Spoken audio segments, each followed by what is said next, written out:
C'est parti, c'est l'heure de la récré. Bonjour à toutes et à tous et bienvenue dans ce nouvel épisode du podcast proposé par le service de pilotage du PK. Aujourd'hui, nous allons vous raconter l'histoire d'une caravane. Alors, pas celle des marchés du dimanche, ni celle qui vend des beignets à la plage, mais une caravane un peu spéciale. Avant de vous raconter son histoire vraie, je vous propose un petit jeu, façon jeu des dictionnaires. Je vais vous donner 3 propositions pour deviner à quoi cette caravane va servir. À vous de trouver la bonne. Proposition numéro 1. Cette caravane va être équipée d'un laboratoire ultra sophistiqué, chargé d'étudier un phénomène scientifique encore inexpliqué. Pourquoi les élèves courent-ils 40% plus vite le vendredi après-midi que le lundi matin ? Deuxième proposition, ce sera un espace de mise au vert pour les bulletins. Parce que les bulletins aussi ont besoin de respirer avant la tempête des réunions de parents. La légende raconte qu'ils y pratiquent la méditation en position horizontale sous un plaid. Enfin, la caravane accueillera un refuge d'urgence pour enseignants en détresse équipé de un bouton silence instantané dans la cour, un distributeur de café et de chocolat 24 heures sur 24 et un manuel de survie intitulé « Comment rester zen ?» quand à chaque réunion parent-prof, quelqu'un commence par « Oui, mais vous savez, mon fils est HP ». Alors avant de vous donner la bonne réponse, je vous propose maintenant d'ouvrir la porte de la caravane, de la P-caravane, la caravane qui crée du lien. Alors, pour nous raconter l'histoire de cette caravane, eh bien, j'accueille Olivier Plancarte de l'Institut Technique Libre d'Ath, qui est le délégué PK, et qui est rapporteur du groupe qui s'est occupé de cette caravane. Alors, Olivier, c'est quoi la bonne réponse ? La bonne proposition, c'était laquelle ? Aucune des 3, sauf que peut-être que la dernière, c'est assez suffisante pour les enseignants. D'accord. Pour se mettre un peu de côté. Alors, raconte-nous, c'est quoi cette caravane, cette P-caravane ? En fait, c'est un petit peu un projet fou qui sort de nulle part. Il y a 2 ans, on a rencontré nos directions, donc du CES d'Ath-les-Sinanguin avec Leuze et Pérué. Ils nous ont dit, voilà, on va se lancer, on va essayer de préparer l'arrivée du tronc commun avec cette donne PK. Et Madame Depotte avait dit une phrase... Mieux vaut prévenir que subir. Et on part de rien. Alors, pour les gens qui ne savent pas, Madame Depotte, Christelle Depotte, qui est parmi nous aujourd'hui. Bonjour Christelle. Bonjour. C'est la directrice, c'est une directrice d'école. La directrice de l'enseignement de l'Institut Saint-Charles de Pérué, et qui avait pris la parole au nom des directeurs donc, de notre CES. Et elle nous a dit, voilà, avec les directions, on va dégager quelques heures pour les écoles et essayer de faire quelque chose ensemble, parce qu'ensemble, on est plus fort. On part d'une page blanche et on ne se connaissait pas, aucun des 7 délégués des 7 écoles de notre CES. Et donc, on a commencé d'abord par faire un petit tour d'horizon de ce qui se fait dans nos écoles. Et rapidement, on s'est rendu compte qu'il fallait faire quelque chose ensemble, un sujet commun. Et l'année dernière... accompagné de Muriel Carpentier et d'Emmanuel Detry, donc nos accompagnatrices PK au CEGEC, on s'est dit qu'il faudrait un outil culturel. Et il y avait différentes propositions qui avaient été faites. Il existait par exemple à Mons une carriole culturelle, et une de nos collègues, Alison, a dit moi quand j'étais en rénovation de ma maison, je vivais dans une caravane. Et est-ce qu'on ne ferait pas une caravane, parce que ça se déplace, ça peut être utilisé à différentes fins. Et puisque dans le PK et notre groupe, on est un petit peu fou, on s'est dit, allez, on se lance dans la caravane. Je dois dire que quand on a annoncé ça à nos directions, on part d'une page blanche qu'on vous propose de faire une caravane. On a quand même esquissé pas mal de petits sourires, mais maintenant on y est. Alors, Christelle, qu'est-ce qui a motivé une démarche inter-école ? Parce que c'est plutôt rare quand même, ça... Alors on a la chance de pouvoir bénéficier de quelques heures pour lancer des projets novateurs au niveau de la DIENO. Donc c'est l'association de direction du Hainaut, et donc on a la possibilité de rentrer un projet et on peut aller chercher quelques heures pour mener des projets. Et puis on s'est rendu compte quand même que les projets qui étaient collectifs étaient beaucoup plus porteurs que les projets individuels. Ça c'est un premier volet. Le second volet, c'est que la culture coûte très cher. Et on se rendait compte que dans nos écoles, plein de projets culturels extrêmement intéressants étaient menés et qu'ils n'étaient pas partagés, en fait. Ils étaient en effet partagés dans l'école, vus dans l'école, par les parents des élèves ou des choses comme ça. Mais à côté de ça, il n'y avait pas une visibilité globale. Et donc, l'idée, c'était de se dire, bah, tiens, au final, on avait entendu dire qu'à l'Institut technique, il menait une pièce de théâtre. Et ça pouvait être extrêmement intéressant que cette pièce de théâtre soit partagée à plein d'autres élèves. Chez nous, on avait fait, dans mon école, ils avaient fait une exposition. Et bien, que cette exposition puisse être partagée dans les autres écoles, ce qui réduisait le coût du travail à zéro, parce que c'était le travail des élèves et puis la fierté pour les élèves de montrer leur travail à d'autres jeunes. Et donc c'est parti de cette réflexion-là.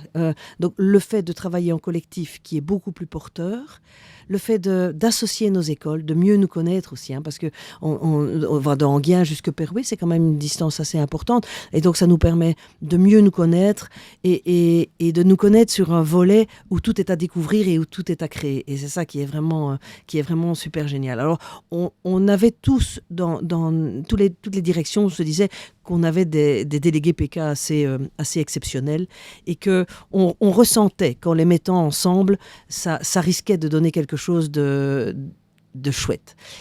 Et en effet, force est de constater que ça donne vraiment quelque chose de très très chouette. Alors, quand on décide de mettre un projet comme ça en place, vous l'avez dit, vous l'avez en tout cas évoqué tous les deux, on a besoin d'aide.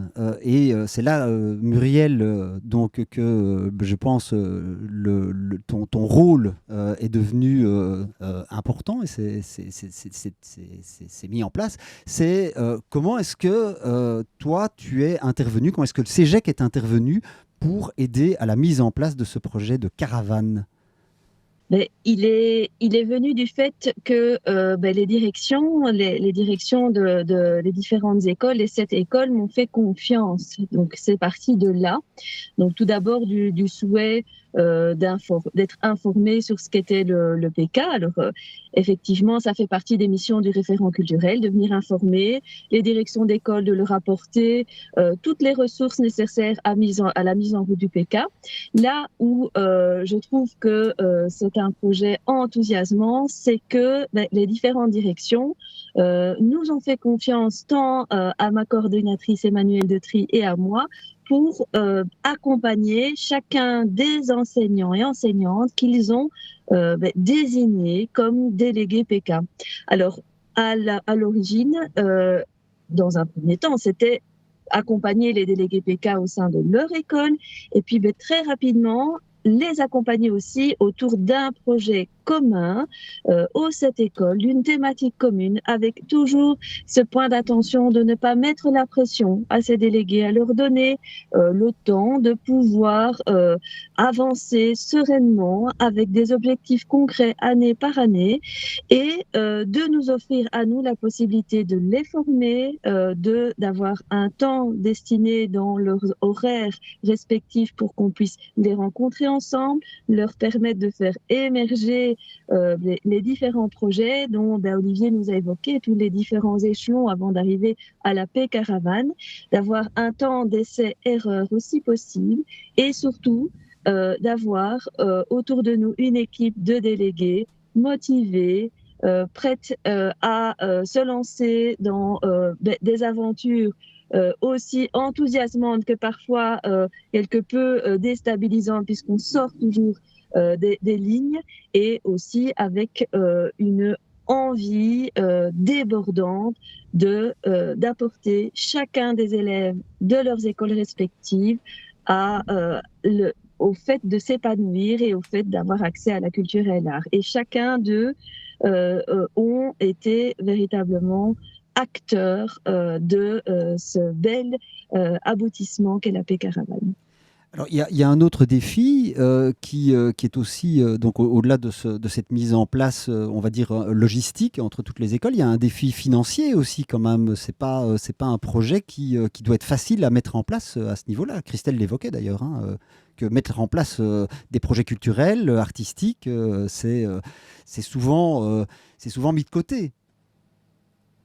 C'est ça. Et donc, dans le cadre de l'accompagnement, on a eu comme ça plusieurs étapes. On a donc, comme je l'ai dit, accompagné évidemment l'implémentation du PK, on a accompagné les missions de délégués, et puis en co-construction avec les délégués et leurs directions respectives, on a touché les aspects pratiques du projet, à savoir comment on va financer ce projet, comment vont-ils trouver les moyens d'aboutir à l'objet caravane, comment vont-ils trouver le moyen d'arriver à l'objet médiation autour de la caravane. Et donc, il a fallu, d'une part, que chacun réfléchisse aux moyens disponibles au sein de l'équipe et au sein des écoles.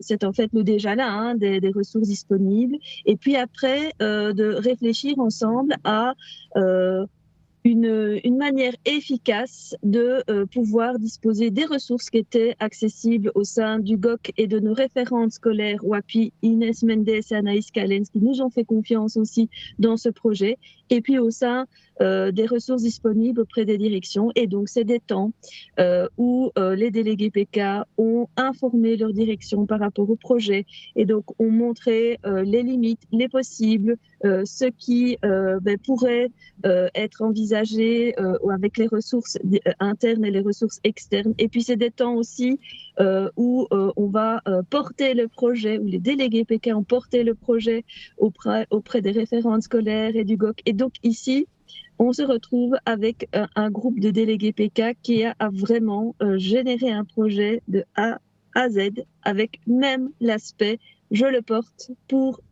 essayer d'aboutir à une concrétisation financière dans le respect de tous. Alors, Christelle, quelles ont été les premières réactions des équipes? Est-ce que ça a été de l'enthousiasme? Est-ce que tout d'un coup, on s'est dit tu as dû faire face à des missions? Ou alors, est-ce qu'on a envisagé de mettre du café en intraveineuse pour aider à la mise en place d'un projet tel que celui-là? Alors, le départ du projet, c'est vraiment une idée, c'est le truc qui vous passe dans la tête et qui dit mais pourquoi est-ce qu'on ne se lancerait pas dans un truc, est-ce que ça vous dit? Lié aussi à l'énorme qualité des délégués PK qu'on avait dans nos établissements. Chacun dans nos établissements, on se rendait bien compte qu'on avait là un vivier culturel et artistique qui était à partager.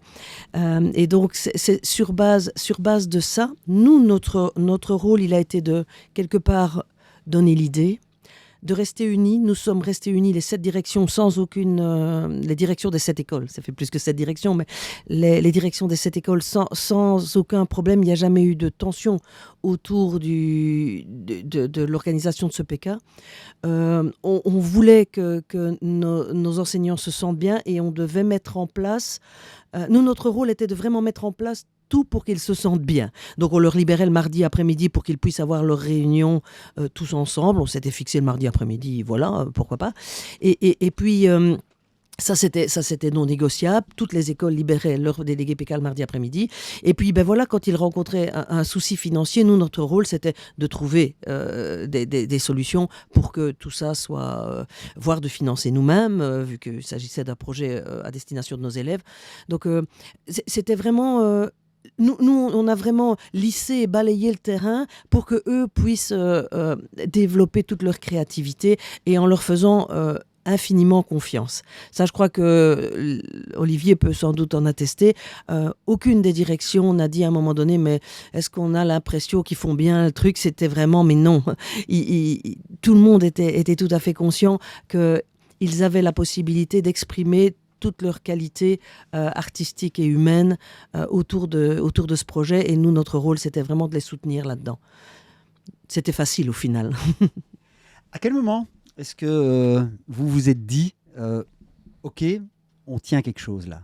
Là, il y a vraiment, parce qu'il y a la partie, on imagine un projet, et puis il y a sa concrétisation, mais il y a le moment où on sait pas, quand on fait ce genre de choses, si ça va fonctionner. À quel moment est-ce que vous avez dit, oui, il y a quelque chose qui est en train de se passer là? Est-ce que c'est au moment où on s'est rendu compte, parce que vous l'avez beaucoup évoqué, où les délégués PK ont travaillé ensemble et que ça a créé une dynamique extrêmement positive? Ils ont travaillé, on les voyait travailler, mais on ne leur demandait pas, vous faites quoi, hein. Il n'y avait pas du tout de compte-rendu à faire, de quoi que ce soit. De temps en temps, Alison, qui était chez moi, faisait le retour, tiens, on fait ça. Alors, où le déclic s'est fait, où on s'est dit, ça y est, c'est génial, il faudra que tu me dises la date. On avait une réunion CES et vous nous avez demandé de nous rencontrer.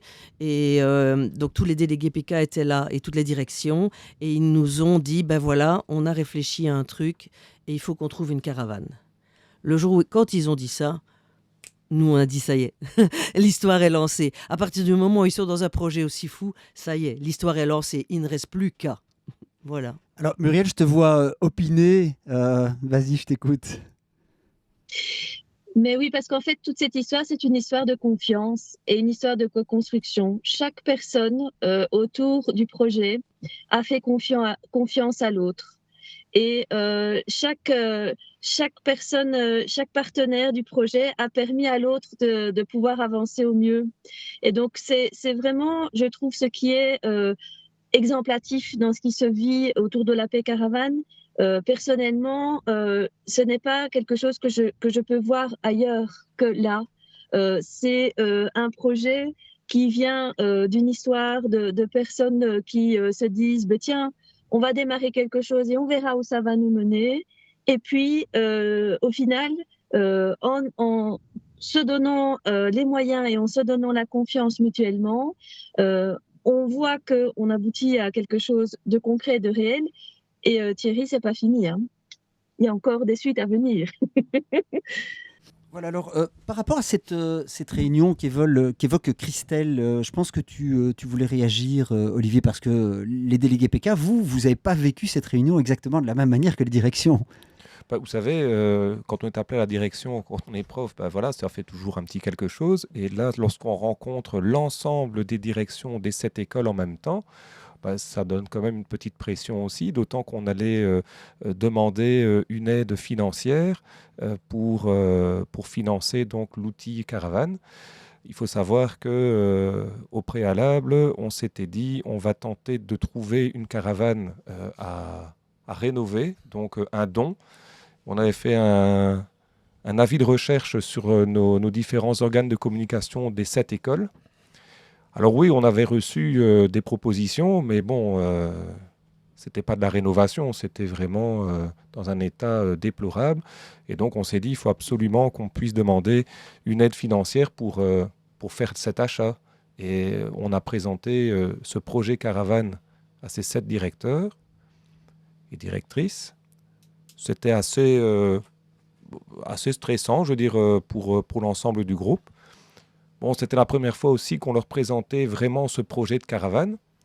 Et oui, il y a eu quelques sourires, mais très rapidement, on a été extrêmement étonnés. On pensait qu'il fallait un temps de réflexion, mais rapidement, l'ensemble des directions ont dit, écoutez, nous, on vous aide et on va financer. Bien entendu, on avait des propositions concrètes sur la table et on s'est dit, voilà, on a vraiment senti là le soutien de dire, il n'y a pas de discussion. On s'est dit, on va financer, on va vous aider. Alors, j'accueille maintenant Fanny Abels, qui est enseignante à Saint-François de Sales à Ath, qui est également délégué PK, et Gérald Deschamps, enseignant au collège Saint-Augustin d'Anguien, qui est également délégué PK.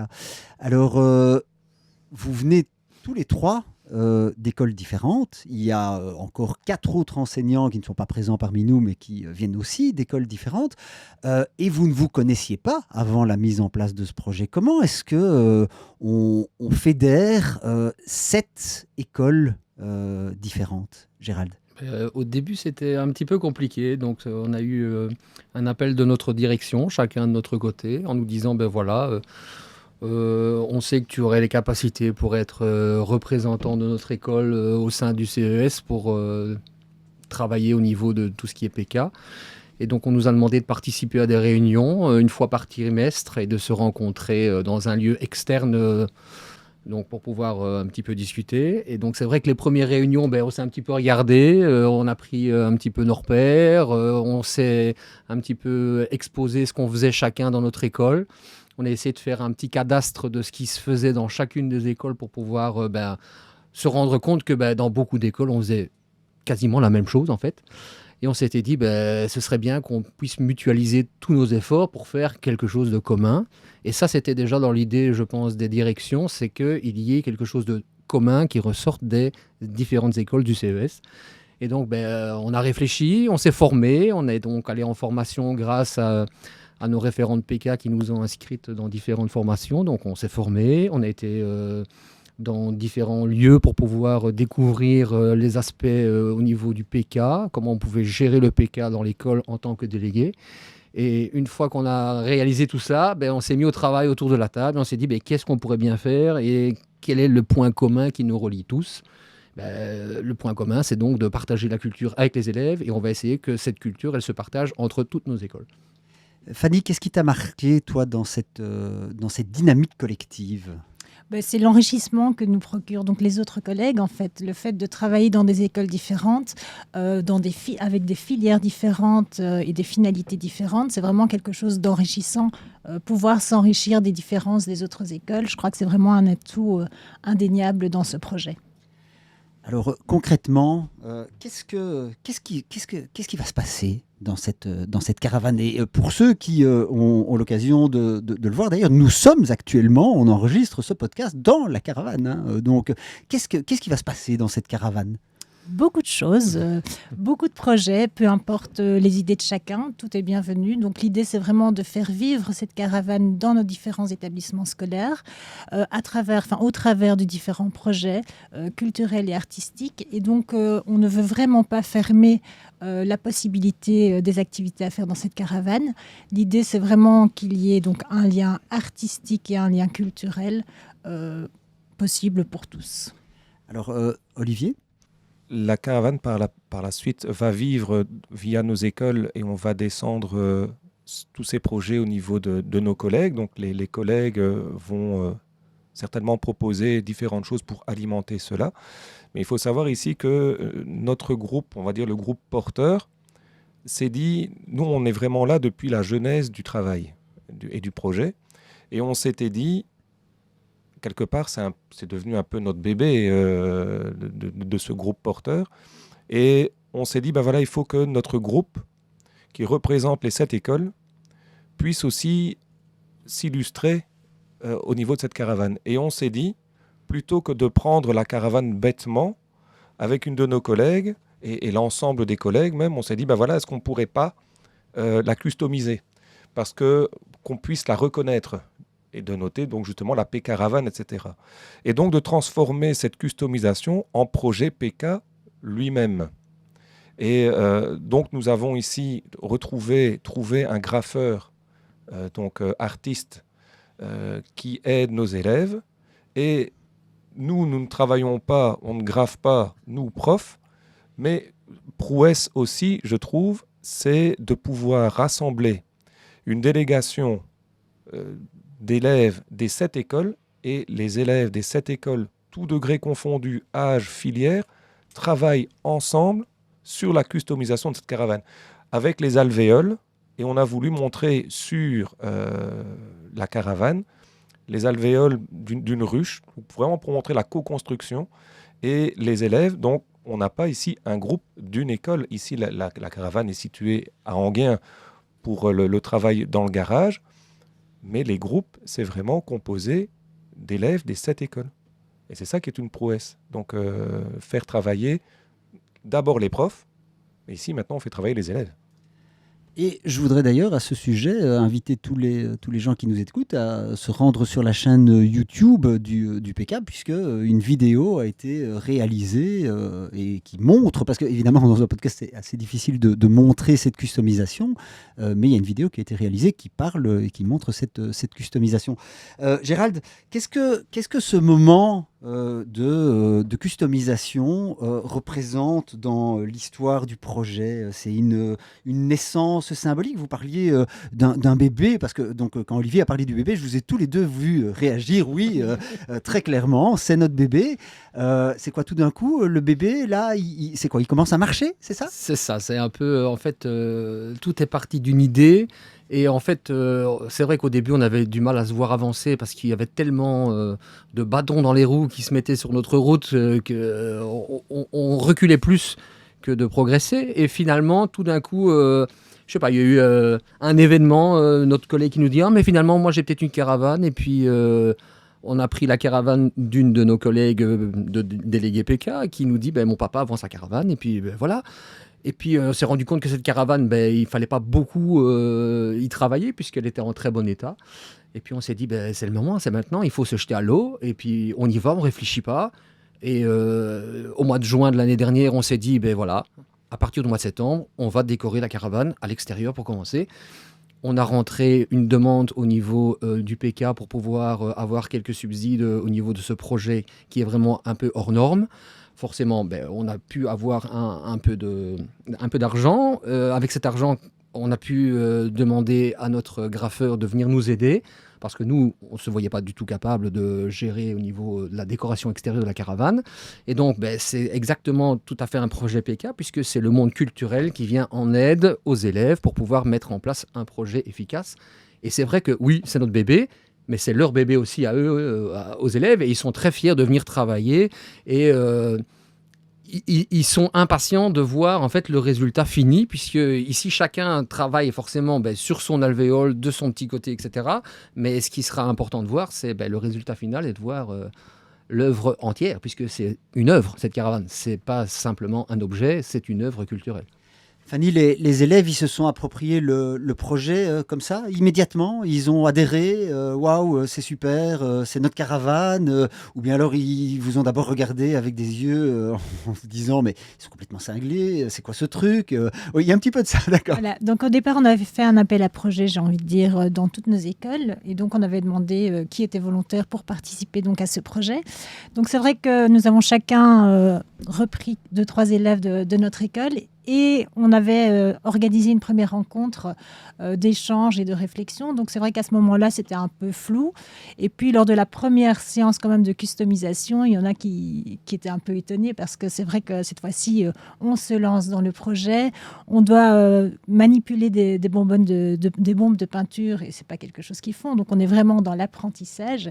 Et c'est ça aussi, donc le PK, c'est pouvoir apprendre de nouvelles techniques. Et donc, ça, c'est une grande découverte pour nos élèves. Mais je pense que ce sera une très grande satisfaction à la fin du projet, en tout cas. Et Fanny, tu as vu du changement chez les élèves qui ont choisi de participer à ce projet? D'après ce qu'on voit, en tout cas au niveau de nos élèves, il y a quand même pas mal d'élèves qui, à mon avis, doivent être très timides dans leur établissement scolaire. Et je pense que le fait de les sortir de l'école et de leur faire découvrir différentes techniques, il y en a certains qui prennent vraiment confiance en eux. Je trouve qu'ils sont plus épanouis, ils n'hésitent pas à aller les uns vers les autres. Je crois vraiment que pour eux, ça va être quelque chose de très bien, un très beau projet, une grande satisfaction pour eux. Mais tu es prof, je pense, d'expression orale. Oui. Mais ça prouve bien qu'il y a l'expression orale, mais pour certains, l'expression orale, ça ne fonctionne pas très bien. Et c'est une autre manière de s'exprimer quelque part, Voilà, de faire de l'art comme ça. Oui, donc c'est une façon effectivement de s'exprimer autrement. De toute façon, il y a plein de manières de s'exprimer. On n'est pas obligé de parler, rien qu'avec notre corps aussi, on parle. Donc oui, l'expression donc, via les bombes de peinture, c'est très bien aussi. Je pense que notre artiste graffeur les met vraiment bien en confiance parce que jamais il ne leur dit que ce qu'ils font n'est pas bon, mais qu'il y a toujours moyen de l'améliorer et il donne les techniques pour pouvoir améliorer le dessin et en leur disant bien que il faut essayer, même si ça ne donne pas ce qu'ils veulent au départ, il y a toujours moyen de retomber sur ses pattes et de faire quelque chose qui sorte de l'ordinaire et qui montre un petit peu ce qu'ils ressentent à l'intérieur d'eux, quoi. Moi, je trouve que ce qui avait de beau à voir, c'est que nous, en version prof, on s'est dit « Aïe, comment ils vont réagir ?» Aucun des élèves présents dans les ateliers avec le graffeur ne s'est dit « Ah, ça va pas aller », aucun n'a tremblé. Chacun a pris sa bombe de peinture et ils y sont allés sans forcément réfléchir, mais sans crainte. Et il n'y avait pas non plus « Moi, je fais partie de telle ou telle école », c'était un groupe de jeunes. Moi, je fais partie de telle ou telle filière. Bon, moi, j'ai des garçons du professionnel, mais qui travaillaient avec des jeunes filles qui sont au premier degré de l'enseignement général. Et l'un aidait l'autre. Il y avait vraiment de la co-construction. Il n'y a vraiment pas eu cette idée de des groupes d'écoles qui viennent. C'était un groupe. Si on s'était dit, ben voilà, c'est une seule et même école, on y aurait cru. Ils n'ont finalement fait que reproduire ce que vous avez créé comme lien entre vous, j'ai envie de dire. Certainement, ou je ne vais peut-être pas aller jusque-là, mais... Quoi, quand même, vous êtes devenus, je pense que tu m'avais dit lors de la préparation de ce podcast que vous étiez devenus amis tous les 7. C'est clair qu'on peut aller manger un petit bout au restaurant. Il n'y a pas de problème. Voilà, eh bien, puisque nous parlons des élèves, je vous propose d'accueillir 2 élèves dans cette P-Caravane, dans laquelle je pense que vous pénétrez pour la première fois. Oui. C'est la première fois que vous voyez la caravane de l'intérieur. Alors, il y a Jordan, qui est élève au collège Saint-Augustin, et Marco, élève au collège Saint-Julien. Alors, Jordan, la première fois que tu as vu cette caravane, qu'est-ce que tu as pensé ? J'ai pensé, je me suis dit, waouh, tous les dessins que je vais pouvoir faire dessus, ça va être trop amusant. Surtout que ce sera ma première fois à taguer, alors que j'ai toujours voulu le faire. C'est un rêve que tu avais de graffer, de taguer ? Oui, en fait, depuis petite, j'ai fait beaucoup de dessins. J'ai appris à beaucoup progresser depuis que je suis entrée à l'école. Et à un moment, mes parents m'ont dit que j'allais peut-être faire, par exemple, taguer le mur de mon garage pour faire une salle de sport. Mais au final, ça s'est jamais fait, mais j'ai toujours eu l'envie de continuer à apprendre à faire des graffitis. Et du coup, je dessinais dans mes cahiers de dessin plein de croquis de graffitis et tout. Et je m'entraînais au crayon, mais j'ai jamais pu toucher une bombe. Et toi, Marco, c'était un peu la même chose, une envie de graffer ? Bah oui, je dessine aussi depuis très longtemps, depuis toujours même. Mais j'ai jamais eu vraiment... j'ai jamais pensé à graffer à la bombe. Mais depuis que j'ai essayé il y a quelques semaines, bah franchement, c'est limite encore mieux que le dessin, quoi. T'as l'impression d'être beaucoup plus libre qu'avec des crayons. Alors, comment vous êtes intégré dans ce projet ? C'est quoi ? C'est vos profs qui vous en ont parlé, qui vous ont proposé de participer à ça, Jordan ? Nous, on avait reçu un mail, ou alors il y avait des affiches dans l'école. Et on pouvait envoyer un mail pour dire que je voulais participer. Et c'est ce que j'ai fait, et mon amie Estelle aussi. Et ils nous ont donné rendez-vous à une certaine date à notre auditoire pour nous parler du projet plus en détail. Et ils nous ont mis dans le projet et on devait dire si on voulait continuer. Et on l'a toutes les deux accepté. Et après, on a continué et on a continué. On est revenu et on est venu pour la première fois voir la caravane il y a quelques semaines pour commencer la peinture.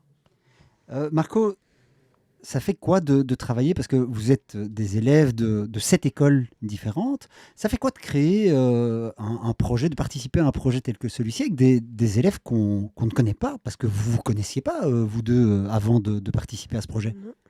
Bah, c'est une nouveauté, mais... comment dire, on découvre des choses. J'ai tout découvert. J'ai découvert les élèves, les graphes, l'artiste. C'est super, quoi. C'est facile de se mettre d'accord, parce que quand on doit décorer comme ça un objet, quand on fait un projet artistique, on a souvent une idée dans sa tête de ce que soi-même on a envie de faire, mais il y a ce qu'on a envie de faire soi-même et puis il y a ce que les autres ont envie de faire. Comment on se met d'accord ? Bah, l'artiste était là pour tout encadrer, justement, c'était ça son rôle. C'était mettre d'accord tout le monde sur les dessins. Et du coup, le premier jour, il a fait un plan avec ce que chaque personne allait faire à chaque endroit de la caravane.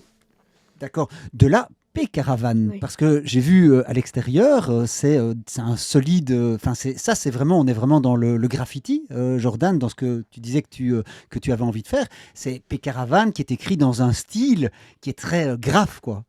Oui, c'est ça. C'est pas nous deux qui l'avons fait en tout cas, mais quelqu'un d'une autre école l'a fait et il est très bien dessiné. Et c'est ça le concept du graffiti. Faire des mots spécifiques avec un design spécifique. Et ça représente bien l'image un peu. Donc, ouais.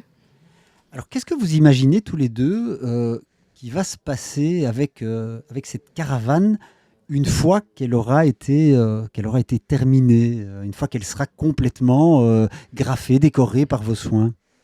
Ben, on nous a dit déjà qu'il y aurait une inauguration.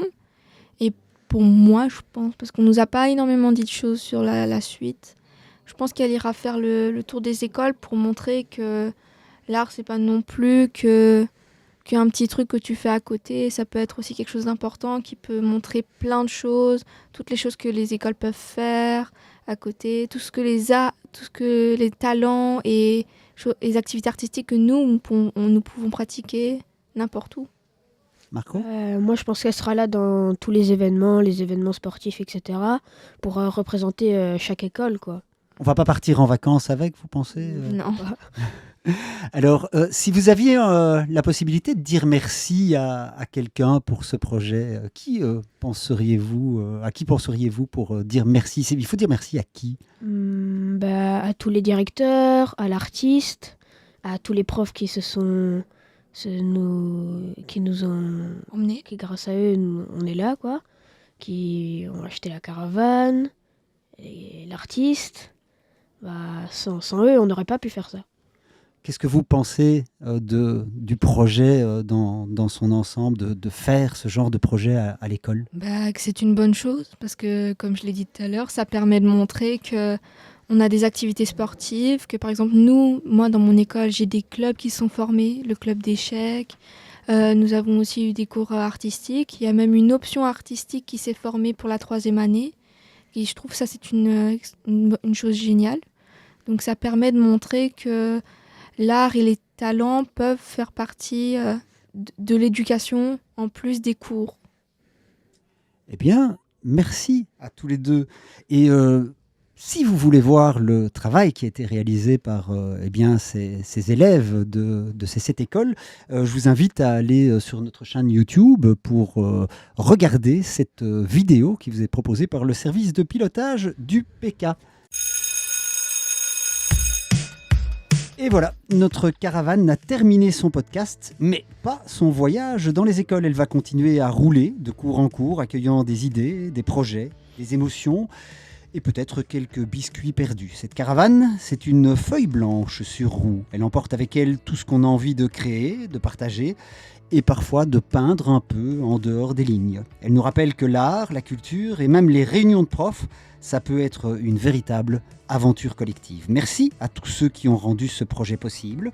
Les écoles, les enseignants, les élèves, chacun a mis un peu de soi dans cette caravane. Parce qu'une caravane toute seule ne va nulle part. Elle a besoin d'être tirée par la créativité, poussée par la volonté et portée par l'énergie de tous. Et c'est grâce à cet élan collectif que la P-Caravane commence aujourd'hui son voyage. Nous lui souhaitons bonne chance. Alors si vous la croisez dans votre école, montez à bord, riez un peu, créez beaucoup et souvenez-vous, quand on met nos forces et nos idées en commun, même les projets les plus fous peuvent avancer et rouler plus loin que prévu.